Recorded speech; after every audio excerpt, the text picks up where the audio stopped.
Thank you very much, Jack. That one goes pretty much as we expected. A very, very swift 3-0. We all start the day 1-1 in our predictions, Joe, so that's always good. Yeah, I mean, I like it when we all win. No, I don't. Hey, today, what, either you two tie or I win. That's basically how it's going to go down.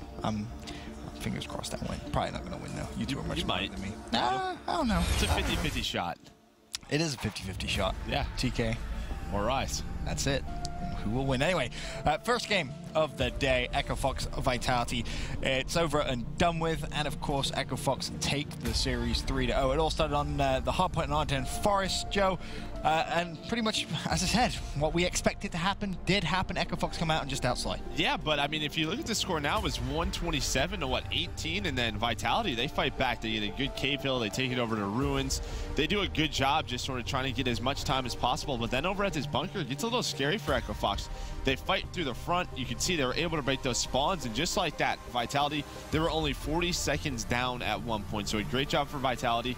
I mean, if they don't have a really slow start like that where they have a 100-point deficit, this could have gone Vitality's way. You had a great game out of Whalers, so I think it was a solid performance overall from them. Agreed. I think the biggest takeaway for me is just the level of practice Vitality has been getting over the past 2 weeks compared to Echo Fox, because a lot of mistakes that, you know, Vitality was making, it was just like not watching the right cuts, not picking up the certain lane that your teammate is going to be picking, like what order the players are coming off spawn, stuff like that. And I think that just comes down to repetitions against the good teams, because the talent was there, even in the CTF. Like, the slaying was relatively close for like the individual play style, but as a team, Vitality was just many, many steps behind Echo Fox that series. So yes, if you cancel out the slow start and hard point, maybe we have a better game on our hands, but the slow start was there, so it doesn't really make a difference in the end. So yeah, Echo Fox and the hard point looked pretty strong. No negative takeaways for them. Yeah, and then of course we transfer all the positivities over towards Search and Destroy as well. Game 2, Echo Fox really didn't show any signs of slowing down, Joe. No, Aqua and Assault just had themselves some great games, but it really just all started off with the first round where you have Aqua sort of clutch up that 1 versus 2, like just right then and there. It just sort of sets the game, right? It's kind of like Vitality, they have a shot, and then Aqua just rips it away from them. But yeah, he starts off 7-0, does a great job. You know, if you're Vitality, this is one of your stronger Search and Destroy maps. You know, they play it a good amount, they have some solid snipers, but yeah, Echo Fox just took control. I think a huge issue as well is they got 5 out of 7 first bloods, Vitality did, and then just basically never clutched up when the situation was kind of necessary. And again, I think part of it comes down to practice, and I think another part is confidence. Like, so many situations where if they would just like man up and go and challenge the person whatever situation. Of course, smart challenges like there, Whalers has a perfectly good head glitch available to him, and he just goes sprinting off to the side from Aqua. So they could be a little bit smarter about how they go about it, but just more confidence that they would just fly out and challenge a player when they know where he is. Maybe the details, maybe the players just need to get the first match underway, whatever it is. But yeah, just Echo Fox again looked very strong. Obviously, final score 6-2, but you bring up a fantastic point there, Chance. The first bloods. Now that seems to be a bit of a common theme that we start seeing on USS Texas now throughout the Pro League. It seems like you know, a lot of times players are getting those first bloods and instantly, or I should say, not ultimately winning the round.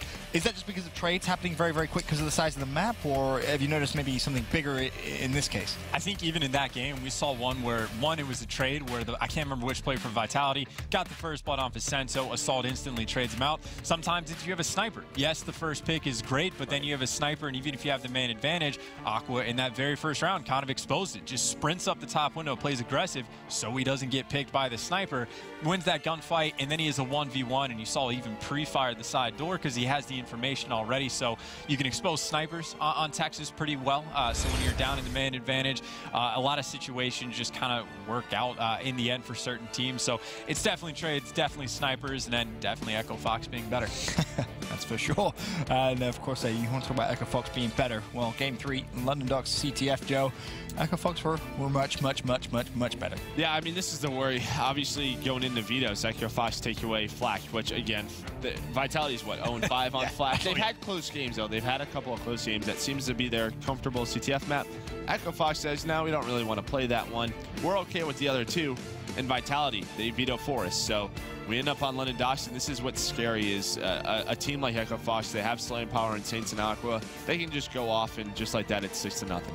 Let's not forget as well how important this game could potentially be for Echo Fox in terms of just maybe turning that division around, right? You get a little bit of confidence. What I want to see is how much they're in this arena playing. Like, honestly, like, I feel like when I look back at Division A, I always saw Optic scrimming a lot. I saw TK. Like, how much is this Echo Fox roster really going to work for it? Because, you know, if you look at the standings, like Red Reserve, they're 5-2. Like, they are a couple of games back, but a few slip-ups here and there from Red. Like, they lose to all those top teams. Echo Fox win or two of those. The pressure is going to be on Red Reserve or a Team Caliber. So Echo Fox, they had to put their work in. They have the ability and the talent to do so. It's just gonna be a long couple of weeks.